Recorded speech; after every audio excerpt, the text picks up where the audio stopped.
Λοιπόν, good afternoon from me also.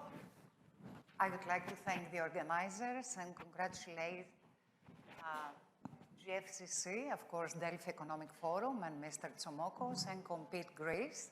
Our topic is innovating out of crisis in finance. It's a huge topic, a great topic, vast topic, but we have a very distinguished panel in order to discuss. So let me welcome Mr. Christos Megalou. He is also a distinguished fellow of GFCC. He is the CEO of Piraeus Bank. Piraeus Bank is one of the 4 systemic banks in Greece. Also tonight with us is Mr. Yanos Kodopoulos. Mr. Kodopoulos is the CEO of the Athens Stock Exchange Group. Welcome. And also Mrs. Athina Hadjipetrou. She is the chairwoman and CEO of Hellenic Development Bank. So we have 38 minutes at our disposal, which give us 3 minutes introduction by each, in order after to have time for, I think, very interesting discussion. Without further delay, let's start with Athina, with the lady of the company. Okay. 3 minutes for a short introduction. The floor is yours. Am I okay? Yes. So, ladies and gentlemen, it's a great opportunity to meet you all here. It's an occasion to present to a distinguished audience all latest developments of the only promotional organization of this country. And the fact that the Global Summit, Innovation Summit takes place this year in Greece showcases, or we want to believe that Greece is already in the center of global investment map. We have heard from all participants that the world has become increasingly unstable into those last 2 years. For us, we are already in the 12th year of, let's say, crisis. We have now climate change, we have digital disruption, we have cybersecurity, we have the pandemic, and whatever will come, as Madame Lagarde has mentioned, as a perma-crisis. And we have all the mega trends that call for concrete and immediate actions. So what we need is to make a long-term investment plan and to act in the context of what we called in the corporate GLOCAL, so global initiative to a local market. So for us, in Hellenic Development Bank, we are here to strengthen and empower so as to assist Greek SMEs. In this context, we have achieved a customer satisfaction rate that exceeds 80%. We have to showcase also the comparison that it was in previous year, it was almost 70%. We have a wide range of financial instruments already, and we are about to develop more in the very, very near future. We want to believe that we are the enablers to increase the access to finance for the SMEs.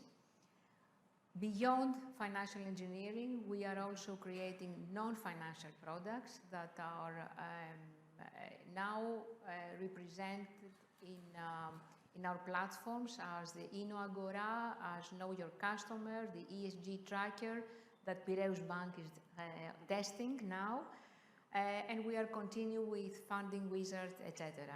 So for us, SMEs is the driving force of the Greek economy, and we are embracing the banking system in order to achieve better results. Thank you. Thank you, Mrs. Hadjipetrou. Mr. Megalou, please. Well, first of all, thank you very much for inviting me, and I'm very honored to be here with you today. The Greek Competitiveness Story. Where are we? Let's take stock. We are in an economy that last year grew more than 7% GDP growth. This year is expected to grow more than 6%, is the most reasonable assumption, and it looks like that it will continue growing for the next few years, contrary to what may happen in Europe. Why is that? Because during the crisis, throughout the crisis, and as we arrived today, a lot of measures have been taken to rebase the economy, to make sure that Greece becomes a lot more competitive than it used to be, and perform in that capacity, not only as we speak, but going forward. There are a lot of things that need to be done for the future. We need to continue improving economic performance, so we need to have GDP growth. We cannot afford to be in recession. We need to upscale our human capital and modernize our infrastructure. We need to improve government efficiency. Digitalization, no doubt, has done that in a very big way, but we need to do more, and we need to improve business efficiency. And we are working in that capacity for the years to come. If we were to achieve all of this, we will be in a position to further attract FDI. We will be in a position to become more competitive and continue on the path to growth, not based only on consumption, as it is happening now, but on exports and investment that are required for the economy to grow. So you're optimistic? I want to say that I am optimistic. I see the glass half full, but still, you know, we need to do some more work. We need some more water. Okay, κύριε Κοντόπουλο, Mr. Κοντόπουλος. Thank you. Thank you for having me today. Let's see. So, the crisis and the innovation that came out of it. I'm going to try to jump to the end in terms of what did we learn after all this and where are we going with all that knowledge. So, as it's well understood, the stock exchange of a country that went through a period of nearly continuous crisis of over 10 years, because it was obviously not just the economic Greek crisis, but also the pandemic, made the stock exchange suffer dearly. Maybe the most, I would say, traumatic experience was in 2015, and that was when the stock exchange ceased operations for more than a month. And, Greece has a long history, and this is probably the first time that it happened during peacetime that we had to suffer through this. So we had to change the way that we work, I would probably say under 3 dimensions. The first one had to do with changing and enhancing our operational resilience. The second one was to develop new tools and services to solve the problems quickly that they emerged out of the crisis. And the third one was to actually look intensely for new alliances and partnerships with people both domestically, such as to my left with the Hellenic Development Bank, but especially abroad, which did not used to be the case. Now, this is, what happened. What we're facing right now, as Ms. Hadjipetrou also mentioned, and Lagarde mentioned, and as the Collins Dictionary decided that's the word of 2022, is perma-crisis. So when that happens, it is imperative, actually, looking forward, that we are bold in our target. And the boldness relies into definitely capitalizing and even attempting to monetize on all these lessons learned out of the crisis. So that's what we intend to do. We are trying to essentially maintain that creative momentum that came out as a result of that crisis for an organization such as the Exchange, and try to expand and diversify the type of services that we can offer to our clients, that portfolio of activities that we do. Now, to give you just a couple of examples, one is very recent. We recently created an initiative. We call it the Creative and a creative initiative essentially aimed at our own organization inwards towards our employees, where we asked them to think what we could do differently, which basically, you know, the corollary of that is to think of things that you're doing that you shouldn't be doing, and things that you should be doing and you're not doing. So you're creating, and this is, I think, a typical result out of a crisis, is that you try to get that signal out of your own employees. And the second one is to, and that was mentioned by Alex Patelis before, and I think the other two speakers, but we do it directly, is we're going to be investing in digital innovation ourselves. So not generically, but looking at the types of services that we think our current clients and our future clients would like to receive.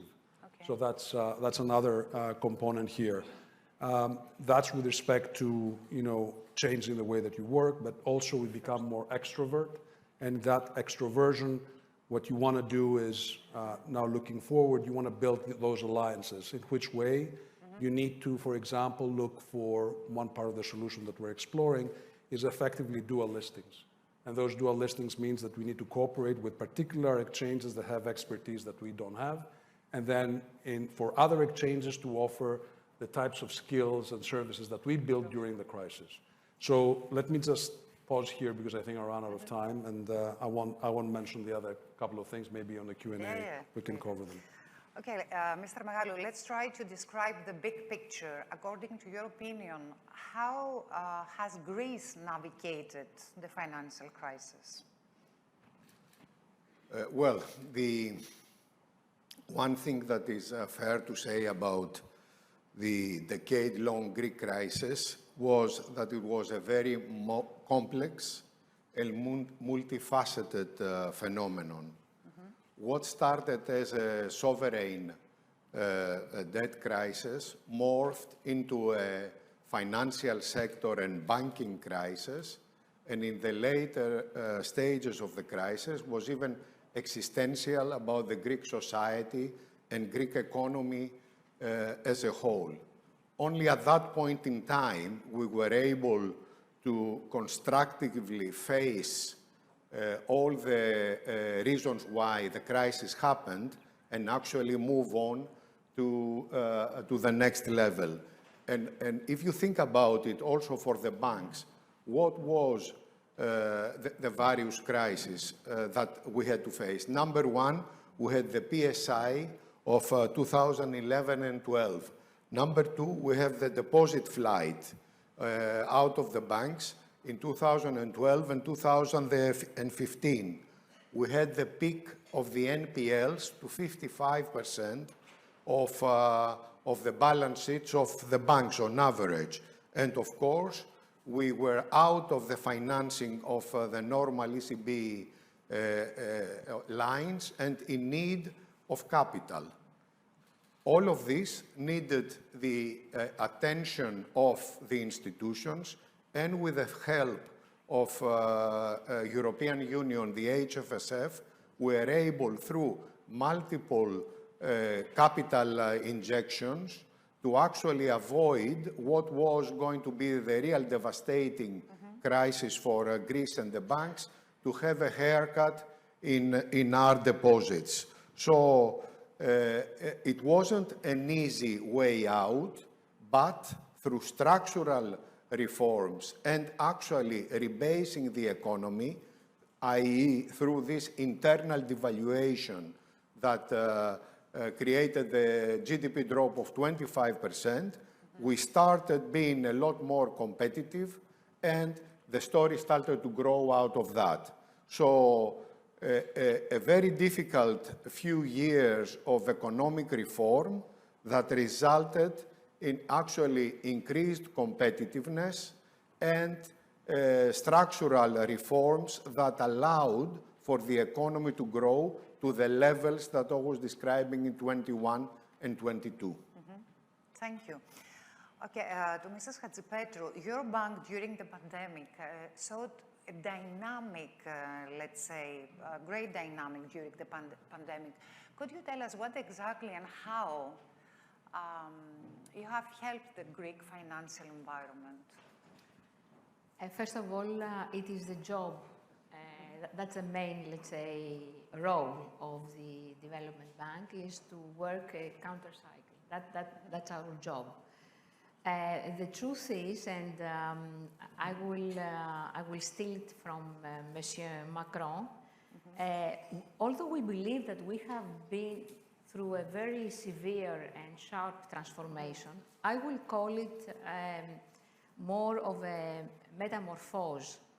So not only because it's a Greek word, so it's more suitable for us, but also because we believe that what we did in HDB during the pandemic crisis, acquiring the size and the capacity primarily to support the Greek entrepreneurs through the banking system, we actually been through a metamorphose, because we not only increased our capacity, we changed completely the way we work. We've changed internally, and also we have been launching products, and we have been cooperating with the banking system externally. So these two ways, let's say, transformation is what we call metamorphose, because currently we are very different in terms of size, very different in terms of capacity, very different in terms of organization, in terms of governance, in terms of tools, the way we work. We are completely fintech. We work with web services. We have very high data mining capacity, and we work as a catalyst, embracing and assisting the banking system to support the SMEs financing. So during the crisis, we work with different pillars. First of all, we have valued the demand, the demand of lending. We have also valued the default rate and the possibilities. We have been in constant discussions with the banking system. We have been analyzing the maximum guarantee amount, and also the type of the guarantee, and let's say what we call the zero weight guarantee. We have also addressed we have expanded our palette in cooperations, internal and external. Our cooperation with the banking system is better than ever. We have now cooperation with the Athens Stock Exchange and international organization. Compete is among those. Macroeconomic conditions, etc. So where are we and what we have achieved? First of all, we have acted fast. When you are in crisis, you have to be fast. If you act, let's say, after the crisis, it's the patient is already dead. So we have a time to market 3 months. That was needed at the time and will continue to be needed, because currently the disruption of the banking system will be big, will be extensive, will be sharp, will be towards the digitalization. So all that means speed of execution. Second is that we have supported, and we have currently under management 41,000 loans, disbursements of 8.5 billion euros. And as we are more of a social KPIs, let's say, organization, not as much as financial KPIs as the two gentlemen. We value very much the fact that through one of our products, we have been involved into the creation of new jobs, almost 90,000 new jobs, and also the impact, the GVA, it was more than 238,000 jobs. We have, the institutions have seen a positive credit growth for the first time after 2009. And we have a lot of things to be proud of, but among those that we are proud of is that we have 50% contribution of ladies in the management. So this was a task that we have achieved. Starting from the top, of course. Yes, this is not 50%, but we have 50% on the management. So which means that in HDB, we don't have the glass ceiling. There are organizations where we don't have, let's say we have a big percentage, but not in senior roles, not in management roles. Thank you. So this is the how and this is the what. And of course, the gentlemen will see more the financial KPIs. So let's go to the Athens Stock Exchange. How did the Athens Stock Exchange navigate the crisis, not only the financial crisis, also the pandemic? And what did the crisis force you to do? You have mentioned at the beginning some things. I'll give you the I'll give you the broad categories. I'm going to be very conscious that you're not going to be looking at me as intensely as you were before. So I'm going to try to go through some examples quickly. I think by early 2013 or 14, and I can praise them because I was not involved. I'm a recent addition to the stock exchange. Well, you cut prices, right? In a crisis like this, both for listing expenses and also for maintenance expenses. That happened in 2013. As I mentioned, in terms of looking outwards in 2014, the exchange reached out and offered some services to the Romanian derivatives exchange, and that was on top of other types of common platforms that he had provided with the Cypriots, with the Serbians coming ahead. These are all signed with the Albanians on the energy exchange. So you try to come up with things that you can offer to the outside world, where you build some expertise. In I think 2016, as you know, equities were becoming less of an option. Well, you built the corporate debt market, listed corporate debt market here for Greek companies. And that also spurred some additional innovations, such as the tool that's called central book building, which allows you to quickly, effectively raise capital and can be used in all sorts of different activities, and not only for our own exchange, but other exchanges too. So that was the spurring of an innovation, along with the creation of a new market, at least for Greece. In 2018, even though obviously not globally, but at least with respect to Greece, we innovated in the ESG space. We created the first ESG guide, and that has effectively, with other moves that we made over the years since then, we've become the node of ESG here in Greece. And also in 2018, the same year, we helped in the creation of the energy exchange here in Greece also, which is part of the target model of Europe for a unified energy market.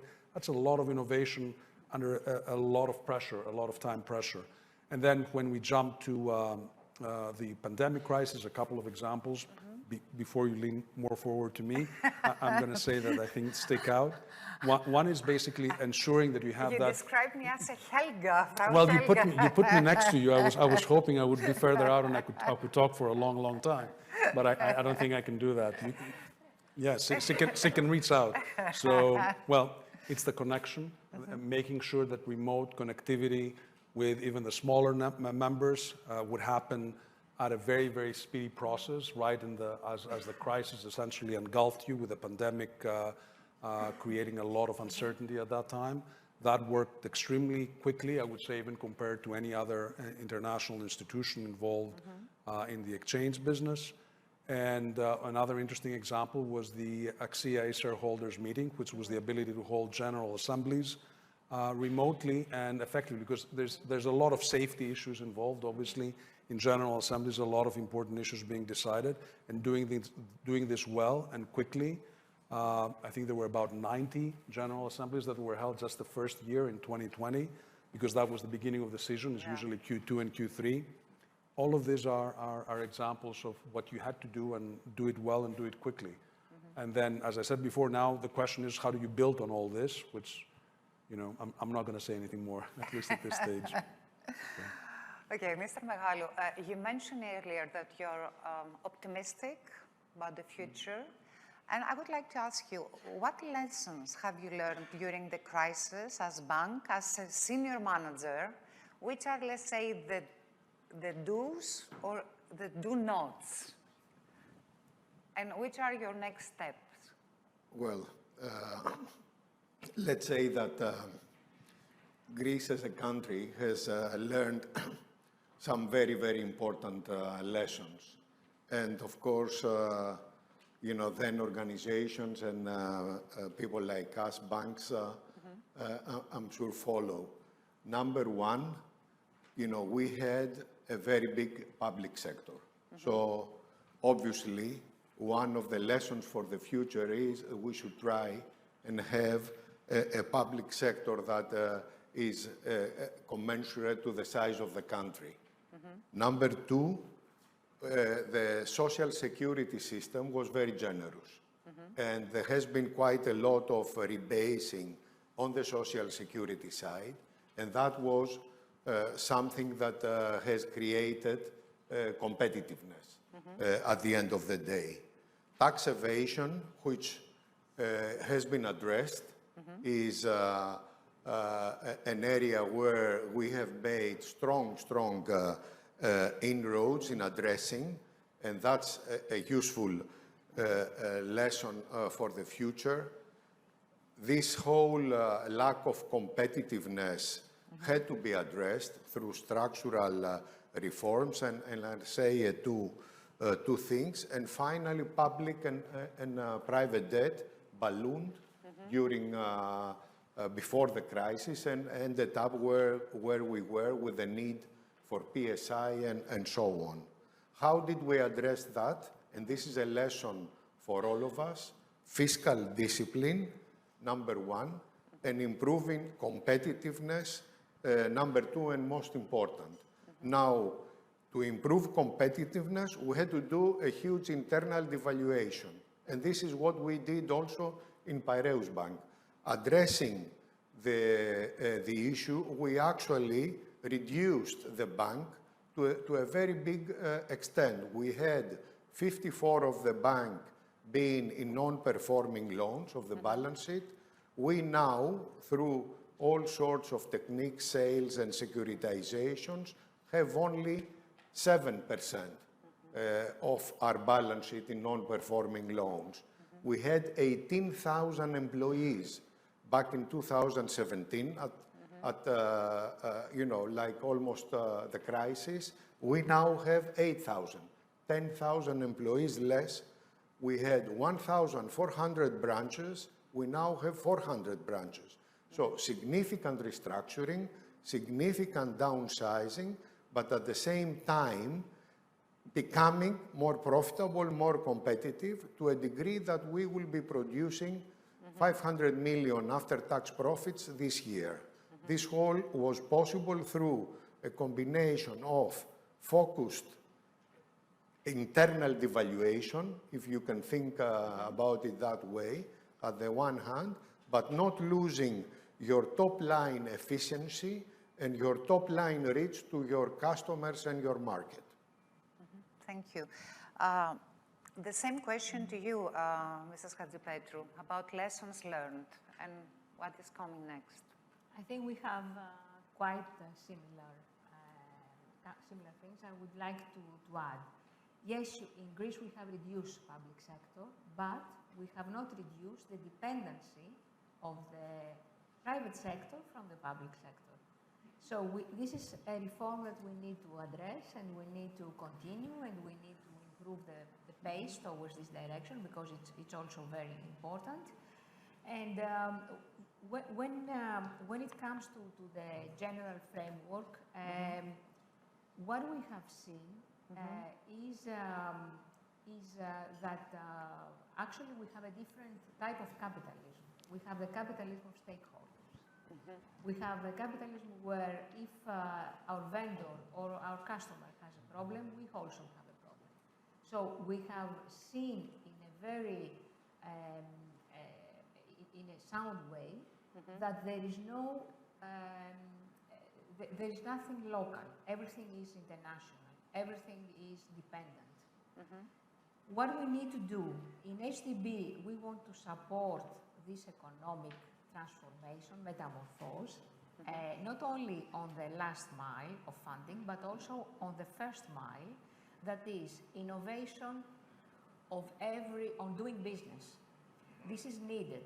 And it's not necessarily, yes, in Piraeus Bank, for example, their restructuring was very important because they have reduced their size, They have reduced, let's say, the retail, using technology, using better tools.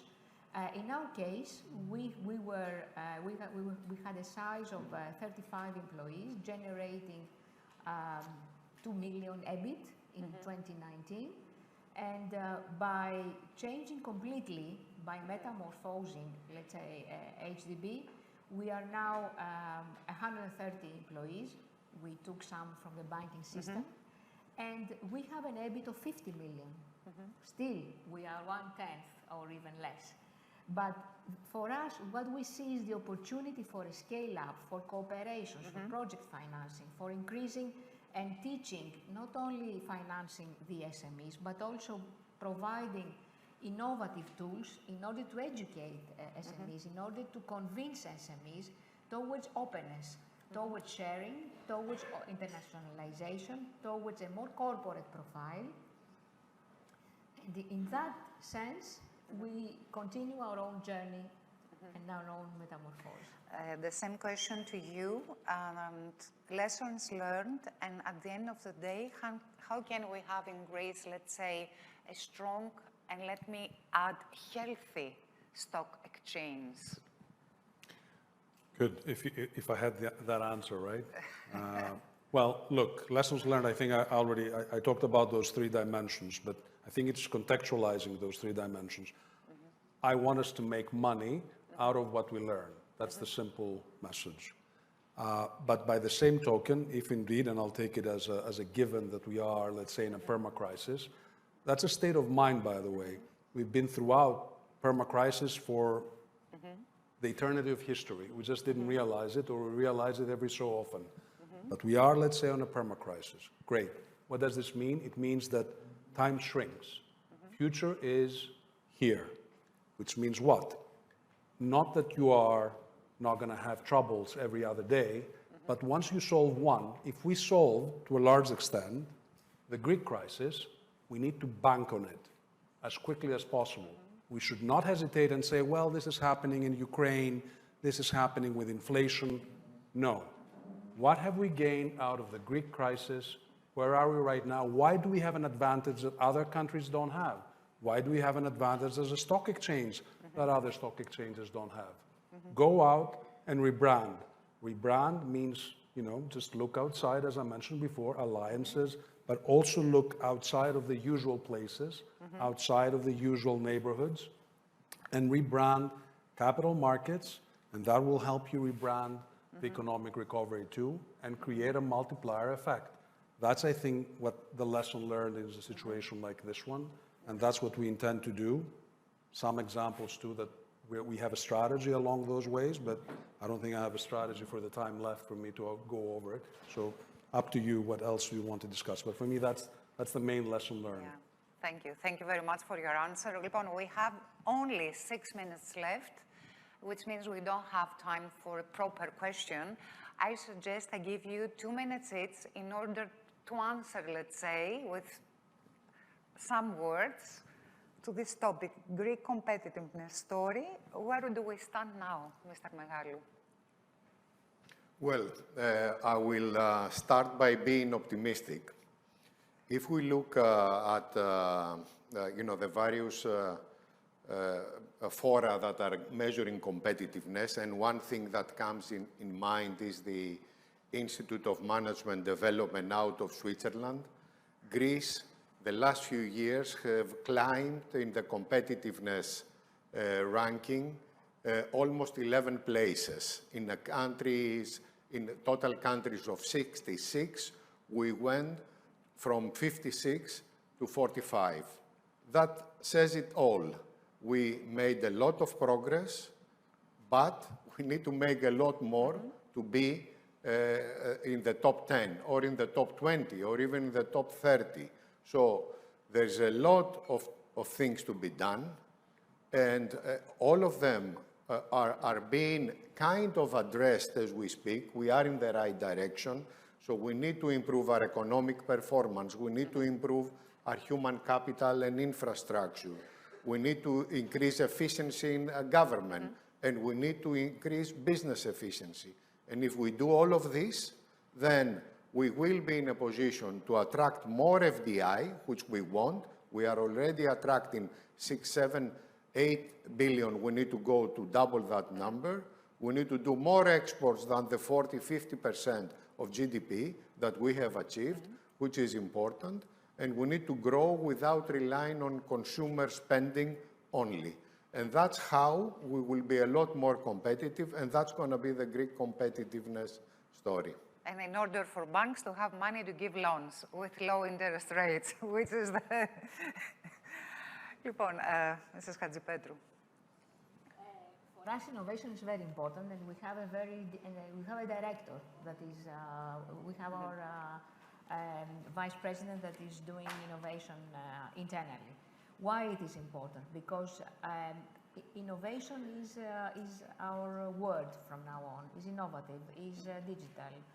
I'm very optimistic. I'm not just optimistic. I will add to the evaluation of Mr. Magalou for the several reasons. One is because I believe that the future of energy will be part of Greece. In Greece, we have everything that is in the sustainability agenda for energy. We have sun, we have wind, we have water. So we cover the total agenda of sustainable energy. We are very experienced in transformation, and we know exactly what needs to be done. We need to upscale in terms of equity. Our businesses, they know that. We need to be more open. We need to share data. We need not only to attract investments, but also to be extroverted. And we know exactly in which area we can attack our strategy in order to be innovative. Thank you. Mr. Kodopoulos? So competitiveness with the clock ticking and Greece. Look. That's a big bet. It's not a big bet. It's, you know, out of my experience, I would never say a sure bet. It's only about likely, but we're getting close to it. And let me give you some data. And it's important for the non-foreigners, the locals in this audience to realize, because you get beaten up so much and for so long that you cannot look at the data. So look at the data. And that's one of the benefits actually of having a stock exchange, because it tells entrepreneurs, it tells the country, it tells everyone something about the scoreboard. So let me tell you about the scoreboard behind the headlines. From the onset of the crisis, let's say Castelloris, or May 2010, up until a month ago, all right? The general index obliterated. But if you look at the components, it tells you a different story about competitiveness. What story does it tell you? 2/3 of the large cap index, large cap is 25 firms, so we're not talking about 2 or 3 firms, we're talking a large number.